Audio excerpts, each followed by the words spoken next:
Hello YouTube friends and family. I wanted to do a short video today to reveal something about myself that most of you probably don't know.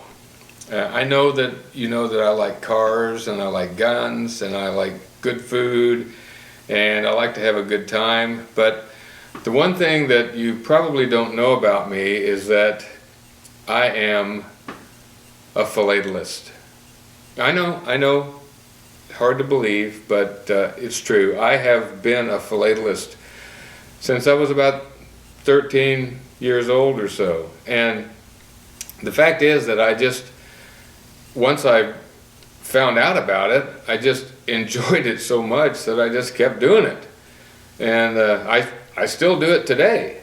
So I hope you'll stick around, and I'll show you some of my philately. So don't go anywhere.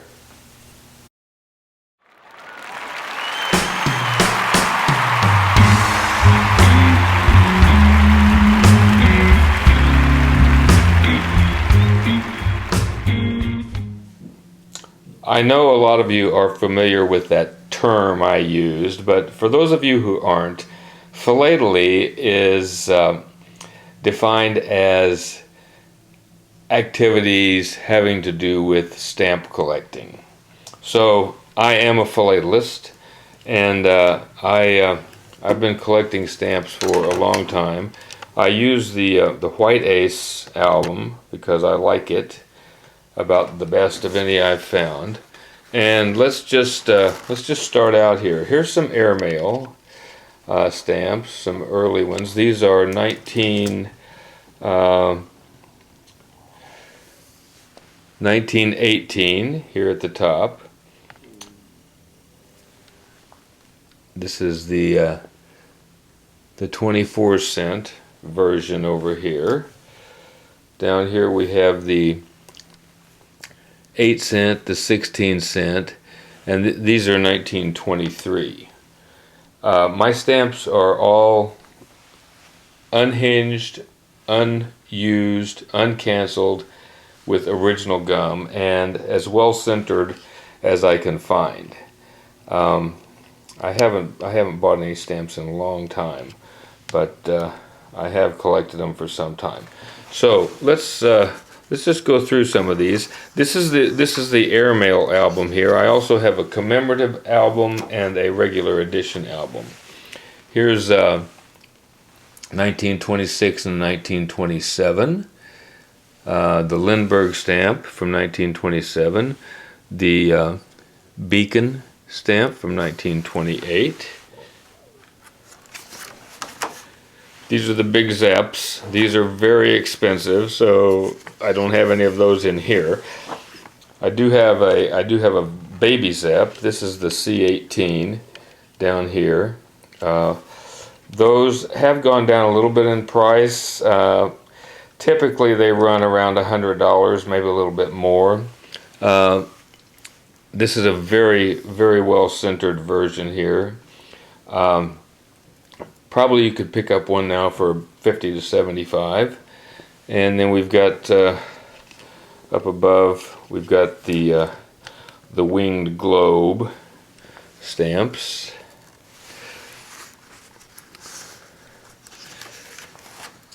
And then these are the 1933, 1937, 39, 34, 36, and 38.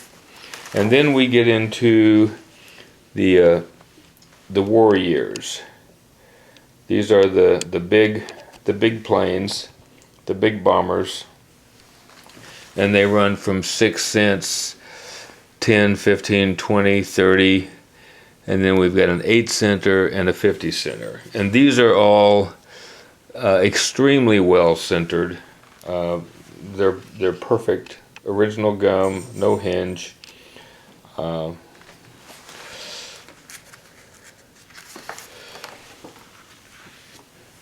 And these are after the war, the 46 to 48. I'm going to zoom in on one of these and so you can get a better better look at the detail, because that's one of the things I like about them, is that they are very very detailed.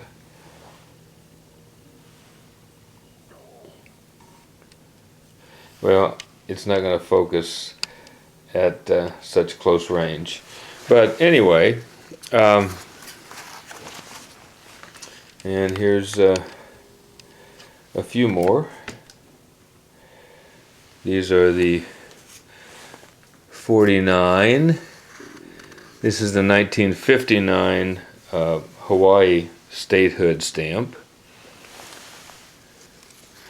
Air Force stamp, and the 1959 Alaska statehood stamp, Hawaii statehood over here. Did I say the other one was the Hawaii statehood stamp? No, this wasn't the statehood stamp. This was just diamond head. This is the statehood stamp here in 1959. And then just regular edition. Liberty Bell, Statue of Liberty, Lincoln, Liberty Bell, Statue of Liberty. This was a series here. Zoom in on those a little bit so you can see them a little bit better. Again, all unused. 1967 Alaska purchase. Okay, now this is, you might find this interesting. This is the Audubon stamp from 1967. It is an airmail stamp, but there is also another Audubon stamp that's very similar to it that's not an airmail. Now, this is a very pretty stamp. I wish it would focus better. Unfortunately, it's not going to.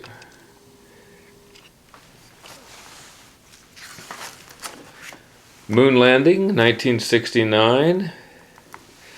I was in San Antonio, Texas when that happened at Lackland Air Force Base. First man on the moon.